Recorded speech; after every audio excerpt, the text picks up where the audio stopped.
తాకట్టులో ఉన్న బంగారాన్ని విడిపించి ఆ రోజు ఆన్లైన్ ధరకే కొంటుంది Kommuri gold.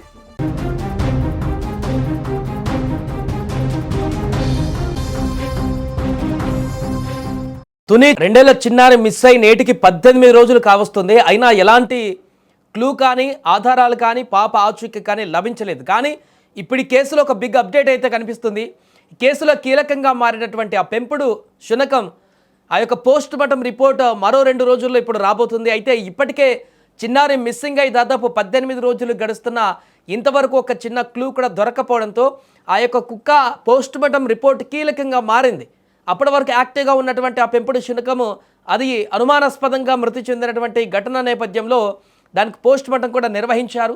Post mortem report వస్తే దాంట్లో ఉన్న దాన్ని బట్టి అది నార్మల్గా చనిపోయిందా లేకుంటే ఎవరైనా పాయిజన్ చేశారా అనేటువంటి విషయాలు కూడా తెలిసేటువంటి అవకాశం ఉంది. ఈ కేసులో కుక్క పోస్ట్ మార్టం రిపోర్టు కేసు చిన్నారి మిస్సింగ్ కేసులో ఏదైనా క్లూ దొరికేలాగా చేస్తుందానేమో అనేటువంటి ఆశాభావం ఉంది.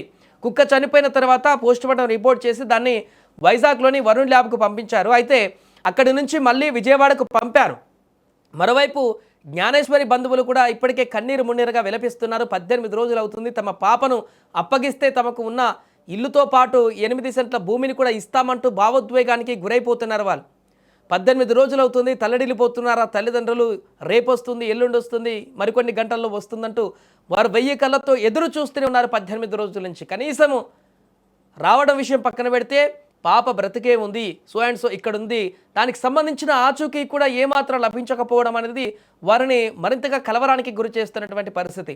ఇప్పటికే అక్కడ 17 రోజుల నుంచి నాన్ స్టాప్గా పోలీసులు 100 మంది ఎన్డీఆర్ఎఫ్ బృందాలు కానీ మిగతా అటవీ శాఖ బృందాలు కానీ లోకల్ పోలీసులు కానీ ఎన్ని వ్యవస్థలు వాడాలో అన్ని వ్యవస్థలు వాడి అక్కడ ఉన్నటువంటి తోట ప్రాంతాలు, కొండ ప్రాంతాలు, ఆ చుట్టుపక్కల అనేక వేల ఎకరాలలో అణువణు వెతికినా కూడా అక్కడ ఎలాంటి ఆచూకీ అయితే లభించలేదు. కాబట్టి బయటికి ఎవరైనా అటు ఫెన్సింగ్ దాటి వెళ్ళిపోయింది అంటున్నారు. కాబట్టి అటు వెళ్ళినప్పుడు ఎవరైనా ఎత్తుకు వెళ్ళారా పాపను అనేటువంటి కోణంలో కూడా దర్యాప్తు కొనసాగిస్తున్నారు. ఇప్పటికి ఎవరైనా కిడ్నాప్ చేశారనేటువంటి కోణంలో దర్యాప్తులు కొనసాగిస్తున్నారు. కానీ అటువైపు నుంచి కూడా ఎలాంటి క్లూ లభించలేదు. బట్ ఈ పెంపుడు శునకం అనేటువంటిది పాపతో పాటే, అంటే పాప బయటికి వెళ్ళినప్పుడు 2 రోజుల వరకు మరలా ఇంటికి రాలేదనేటువంటి ఒక వార్త మనకు అప్పుడు తెలిసింది. కాబట్టి అండ్ అలాగే పాప మిస్ అయిన గంటన్నరకే ఈ యొక్క పెంపుడు శునకం ఊర్లో ఉన్నటువంటి ఒక టెంపుల్ దగ్గర ఆ సీసీ కెమెరాలో రికార్డ్ అయింది. కాబట్టి మరి ఆ గంట సేపట్లో అటెందుకు వెళ్ళింది అండ్ 2 రోజుల వరకు మళ్ళీ ఎందుకు తిరిగి రాలేదు తోటకి, దీనికి అన్ని రకాల కారణాలు కూడా ఇప్పుడు మళ్ళీ ఆ తర్వాత తిరిగి వచ్చిన తర్వాత దానికి ట్రాకర్ కట్టి ఎంక్వైరీ చేద్దాం, కుక్కను బేస్ చేసుకొని పాపను దొరకబట్టుకునేటువంటి ప్రయత్నం చేద్దామని చెప్పేసి ఎంక్వైరీ స్టార్ట్ చేయగానే నెక్స్ట్నే ఆ కుక్క చనిపోయేటువంటి పరిస్థితి.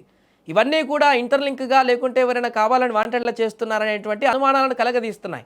కాబట్టి ఇప్పుడు ఆ యొక్క పోస్ట్ మార్టం రిపోర్ట్ వస్తే అది ఎవరైనా ఏమైనా చేస్తే చనిపోయిందా లేకుంటే నార్మల్గానే దానికి అక్కడ భయాందోళనతో కూడినటువంటి దానివల్ల చనిపోయిందా ఏంటనేది తెలిస్తే ఒక క్లియర్ కట్ మెసేజ్ అయితే అర్థమయ్యేటువంటి అవకాశం ఉంది పోలీసులకు. ఎవరైనా దాన్ని ఉద్దేశపూర్వకంగా చనిపోయేలాగా చేసి ఉంటే ఖచ్చితంగా ఇది పాప క్లూ ఇస్తుంది కాబట్టి, పాప ఉన్న ప్లేస్కి తీసుకువెళ్తుంది కాబట్టి, ఆ రకమైనటువంటి లేకుంటే సైన్స్ ఇస్తుంది కాబట్టి దాన్ని ఉంచకూడదు అనేటువంటి కోణంతో వారేమైనా చంపేశారని చెప్పుకోవడానికి ఆస్కారం ఉంటుంది. కాబట్టి ఖచ్చితంగా ఇది ఆ లైన్లోకి వెళ్ళేటువంటి అవకాశం ఉంటుంది.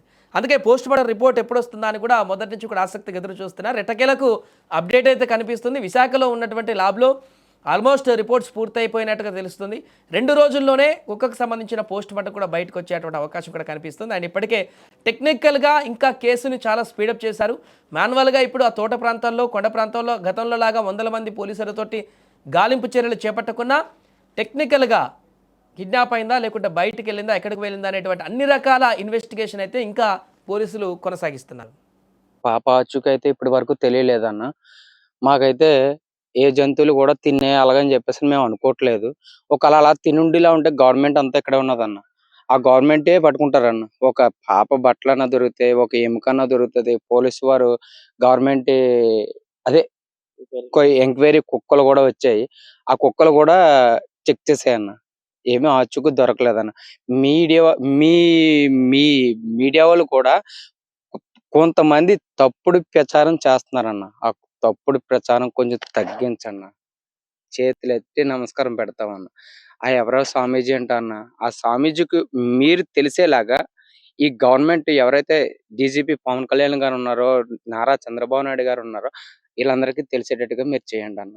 ఇంకోటి ఏంటంటే నేను చెప్పవలసింది ఏంటంటే ఆ స్వామీజీ ఎవరో 320 కిలోమీటర్లు ఉన్నది, అక్కడ ఉన్నది, ఇక్కడ ఉన్నది, మేము పోలీసులు పంపించాం, అక్కడ పంపించాం అని చెప్తున్నారు కదన్న. ఆ ఆచూకీ చెప్తే మా ఆస్తులు, మాకు ఒక ఇల్లు ఉందన్న, పక్కన ఒక 8 సెంట్లు జాగా ఉందన్న, అది అమ్ముకొని ఆ స్వామికి ఇచ్చేసి మా ఇంట్లో ఫోటో పెట్టుకుంటాం అన్న. మాకు కావాల్సింది అదన్న. మా ధన్యవాదాలు. పాప అయితే మాకు బతికే ఉందన్న ఒక ఒక ఆలోచన ఉన్నదన్న. పాపని ఏదైనా తినేసి ఉండేలా ఉంటే మీ పోలీస్ డిపార్ట్మెంట్ ఏంటి, మీ మీడియా వాళ్ళు ఏంటి, అణువు అణువు లాగుతున్నారన్న. ఏదైనా సరే పాప అయితే బతుకున్నదని ఒక చిన్న ధైర్యం ఉంది.